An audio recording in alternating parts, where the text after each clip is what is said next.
Tekken 8 still has problems when it comes to its overall core mechanics and character balance. Over the last few weeks, I've been breaking down these mechanics one by one, trying to paint a picture and explain to people just what is wrong with the core mechanics of this game. So this time around, I thought I would summarize all these mechanics into one video and hopefully try to paint a better picture as to just why people still question these mechanics till date. So let's first talk about the power crush system. As things stand right now, when a power crush absorbs hits and the opponent still manages to block this power crush, the power crush becomes safe. If you did not know, this was not the case in Tekken 7. Back in T7, you could still punish a power crush even if it absorbed hits. Now, depending on who you ask, this is seen as a bad thing or a good thing. It's seen as a bad thing in a sense that the risk and reward isn't really there. It's not fair, right? You checked their power crush and you still blocked it, so you should still be able to punish this power crush. It also encourages a lot of power crush spam, which is just not good, especially for new players that are trying to get good at the game. It's also good in a sense that the power crush is one of the few defensive mechanics you actually have in this game, considering how fucking oppressive Tekken 8 is. Is it bad? Is it a bad thing, or is it a good thing? I would love you guys' opinions on this. How do you feel about the power crush being safe in Tekken 8 after it absorbs hits? Is it fair? Should it stay the same? As for me, I am a bit undecided, but there is no debate that this is a topic that's still being discussed up to now. People do not like the risk and reward factor of the power crush in Tekken 8. The removal of Oki from some moves that knock down, so moves like Brian's QCB1 or Steve's back 1+2 automatically force the opponent off the ground. It does it for you. You don't have to press up, you don't have to press back, you don't have to get up on your own. It does it for you, and this was something that came with Season 2. This change honestly is just a very weird change because there are still moves in the game that knock down the same way Steve's back 1+2 or Brian's QCB1 do. So moves like King's forward 4 or Laz's forward 1+2.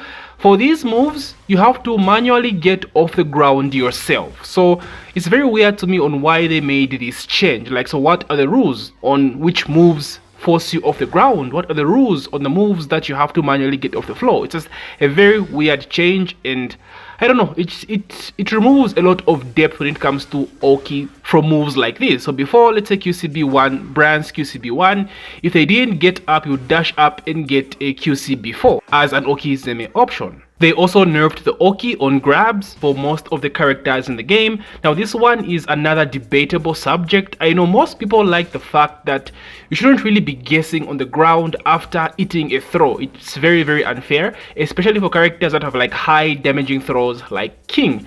Now for me, I like the depth of having Oki after throws. Like, it just brings more creativity to, you know, the character and more skill expression. You can be creative with Oki setups and, you know, Oki stuff.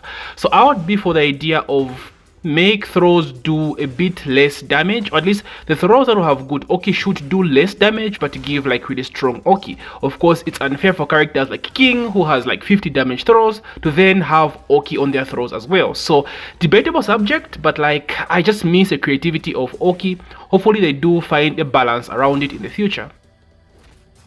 Hit is too much of an overpowered fucking resource to be given out for free. I don't know what the thinking behind this was. You literally just pop one button, you have access to the most powerful mechanics in the game. Even moves like hit engagers giving you a full bar of hit is just absurd. Especially considering some are like super spammable, like Demon Pose for example. So there needs to be a way to make getting hit a bit more difficult. Let us earn that shit, bro. Make it as hard as possible, because yeah, this shit is just too toxic and too overpowered. With the addition of the strong aerial tailspin, combo length in Tekken 8 is now a hot topic of discussion as well, and depending on who you ask, some people don't have issues with long combos, some people find long combos fun. I actually love long combos coming from a game such as Marvel vs. Capcom 3, although execution in that game was hell. You had to work your ass off to earn those long combos. But in Tekken 8, the combos are long with very little execution. And again, some people don't like getting juggled for 10 fucking years, bro. Like, these combos are so long, it's insane. What I don't like about long combos in Tekken 8 is that everyone can do these long ass combos, and everyone has this insane wall carry as well.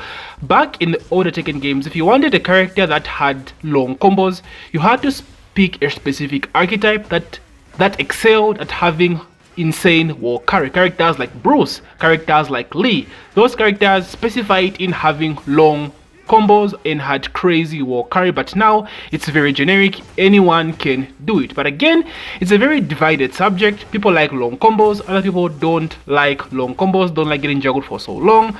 But there's no debate that a strong aerial tailspin was not a good addition, and it needs to go, bro. It gots to go. It gots to go. Everyone has insane wall carry, everyone is homogenized in terms of combos, and it's just not fun.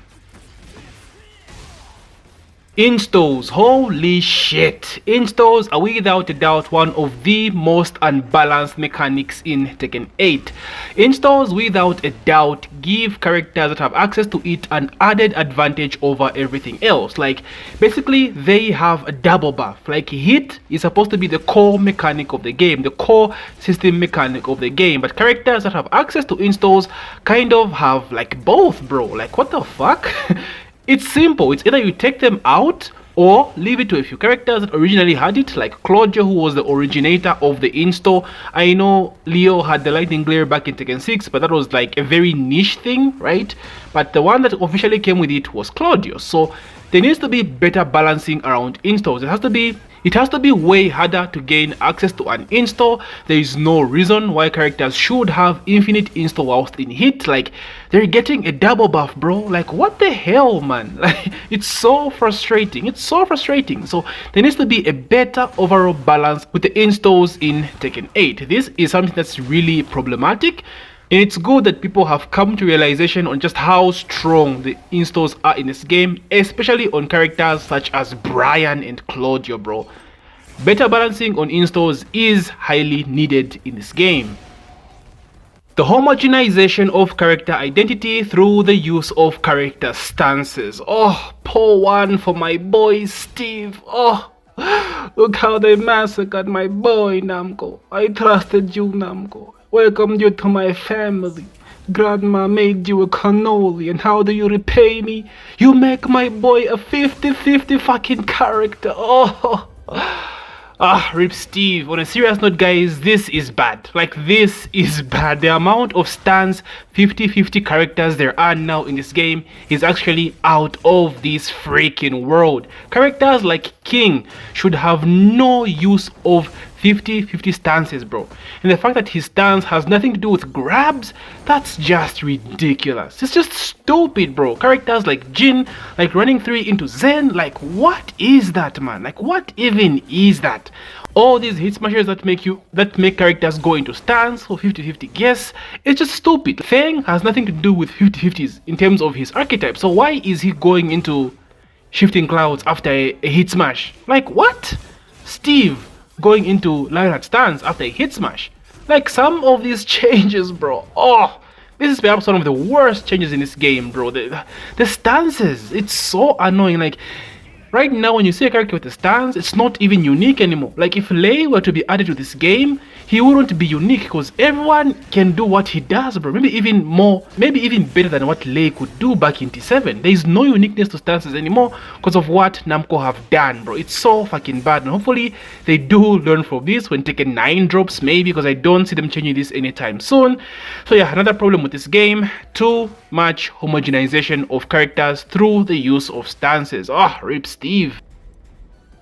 Rage arts still do too much damage. This was a problem in Tekken 7 as well. And I understand there's supposed to be like this comeback mechanic, but we already have hit in the game as well, where we have like 50 damage hit smashes. So now you add like 1 pixel health rage art, that's like over 80 damage, bro, 90 in a combo. Like, it's a bit too much, so rage damage needs to be nerfed still.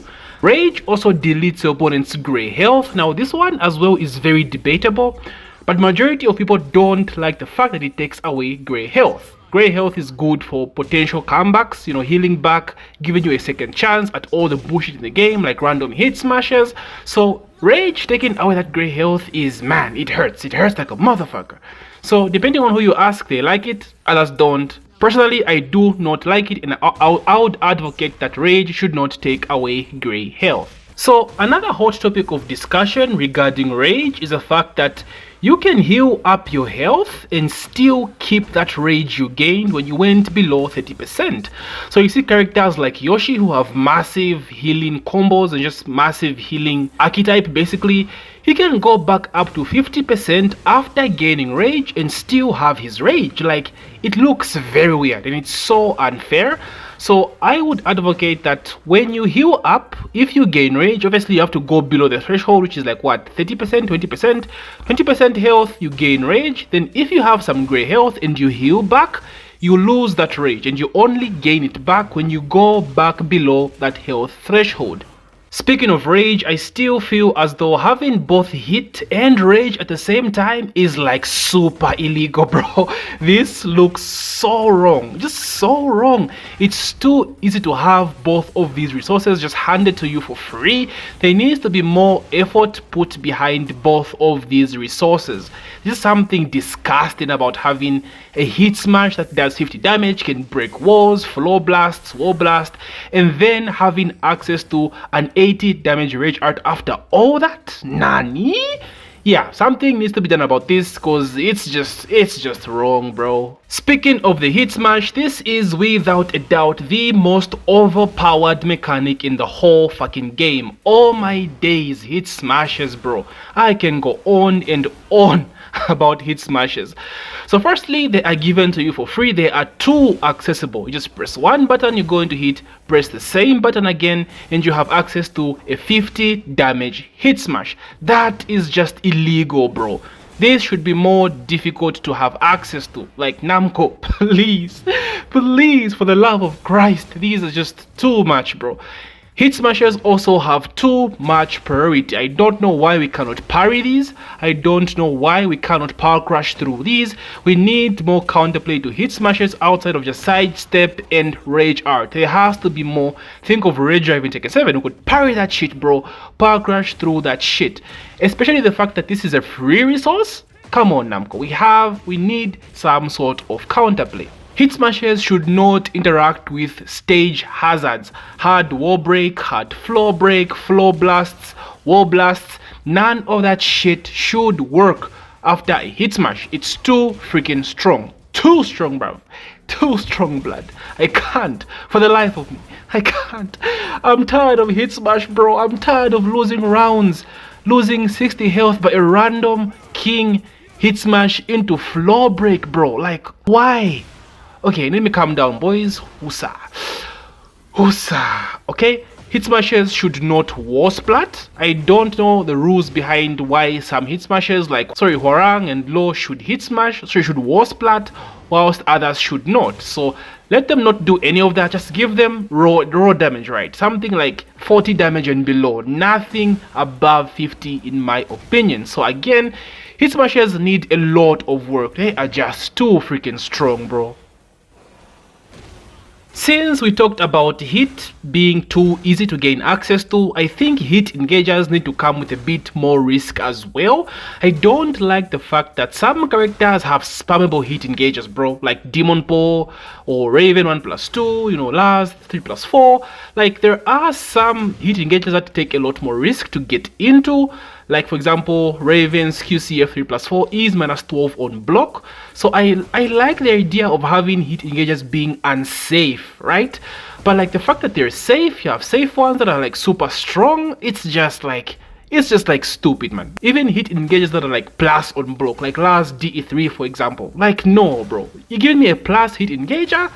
I don't know, boys. Like, there needs to be some sort of risk when accessing hit. So unsafe hit engagers, question mark. How do y'all feel about that? But all in all, I just feel there needs to be a lot more risk with hit engagers. They should also be not +9 on hit. I still think +9 is a lot. Let us still be able to step after this and have some sort of counterplay. The change from +17 to +9 was good, but not enough in my opinion. Lastly, we have the hit dash. The fact that the hit dash can make any unsafe move +5 is just stupid. To go even further, any unsafe move into a +5 launcher, boys. Man, like, why? I do get it costs hit, but again, hit is free. Like, you just access it anytime you want, then boom, you have access to a +5 launcher, just like that. Again, where is the risk and reward, guys? Where is the work rate? How have we earned this unsafe into a +5 launcher? That's the biggest issue with the hit mechanic. There is no risk, it's just reward. So this needs to be worked on again, at least for starters. I don't think any hit dash should be a launcher. Maybe they should just allow a follow-up for starters at least. But there's still a lot of work to be done when it comes to just hit in general. This is just a tip of the iceberg in terms of the problems that it's come with in Tekken 8.